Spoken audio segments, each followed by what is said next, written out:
Don't get too comfy in your chair, Star, because I'm going to call you back up here to work in a second, okay? All right. So this year, for our current program participant award, we have two presenters, both who have a long but different histories with our awardee. So I'm happy to call up Thaddeus Poulter, Dial Self's Street Outreach Youth Worker, and Star Pinkos.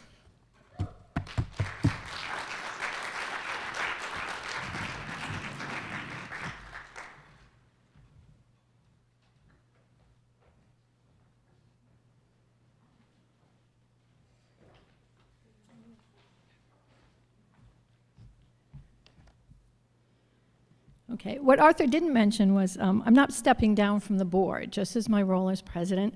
I've recently become involved with Leaders on Board, which is a new collaborative sponsored by Leadership Pioneer Valley, with the local project being based here at GCC. And I've joined that group, which has been in existence for almost a year now, as the representative for Dial Self, and I plan to continue with that. I'm on the steering committee. We put on a conference 2 weeks ago. I was on the conference planning committee, so I'm still busy, but just in a different way. So I have a story of transitions in relationship. I first met Emily Jarvis 6 years ago during my final year of teaching when she was a student in my Spanish 2 class.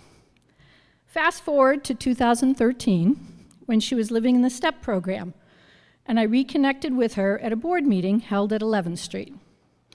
I remember her telling the other participants that night that I had been her Spanish teacher, and then she asked me if she could now call me Star, which indicated a shift from our initial teacher-student relationship. When the annual holiday wish list was created by the staff and distributed to the board of directors, who every year offer to purchase gifts for the program, I immediately signed up to be Emily's Secret Santa, a transition to yet another relationship, though temporary. Although I had participated in the holiday program for a number of years, it was especially meaningful to shop that year, since she was the first client that I knew on a personal basis. I do remember buying a teapot and a Hello Kitty mug, among other gifts. The former STEP coordinator, who could not be here tonight, Amy Calandrella, describes Emily, and I quote, as someone who presented with a really honest assessment that she was seeking someone to help her, hold her accountable to her goals.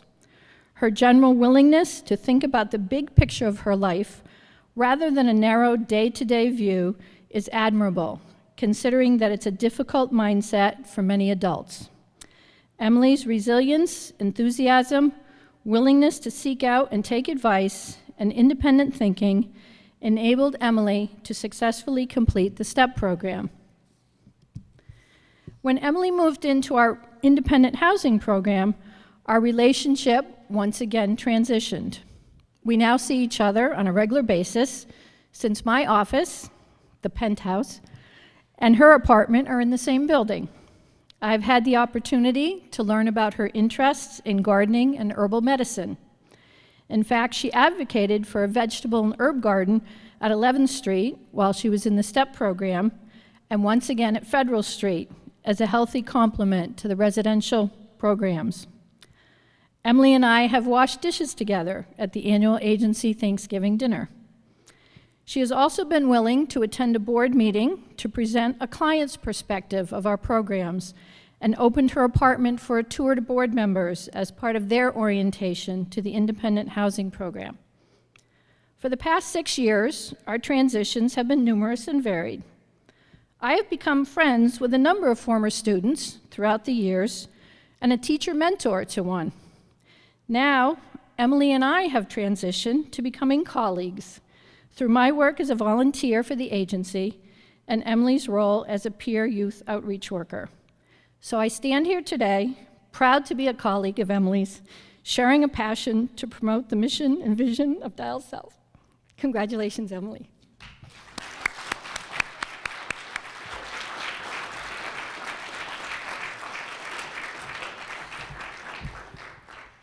Hello, my name's Thaddeus, and I am the Street Outreach Youth Worker for Dial Self. And one day, Emily and I were walking around And we were just joking about how our job can be a little weird at times. And she reminded me, and actually told me, about the first time she recalls meeting me.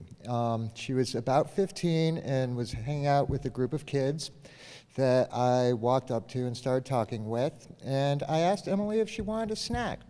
She then said that it was actually kind of weird in retrospect.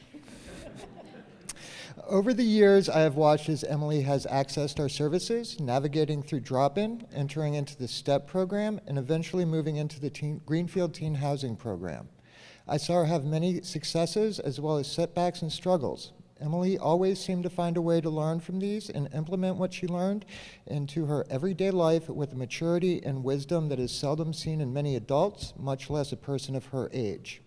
Today, Emily is employed with the agency as a peer-to-peer outreach worker, and over the last 13 months, I have seen her move out of her comfort zone in order to provide direct supports and services to young people on the street and in other community settings.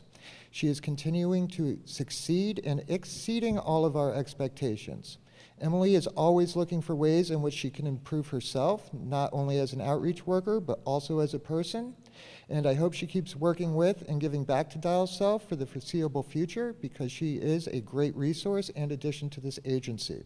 It is truly, truly a great honor and a privilege to present you with this award, Emily.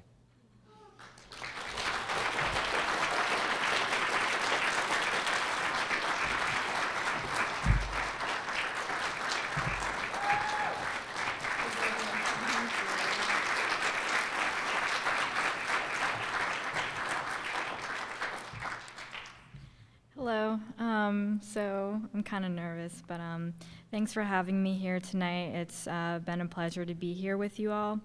There are so many wonderful things I could say about Dial Self, but ultimately their programs have helped me in so many ways. I've learned valuable life skills, how to be an independent person and set goals and achieve them in a safe environment, how to balance a happy and healthy life, and to pursue my goals.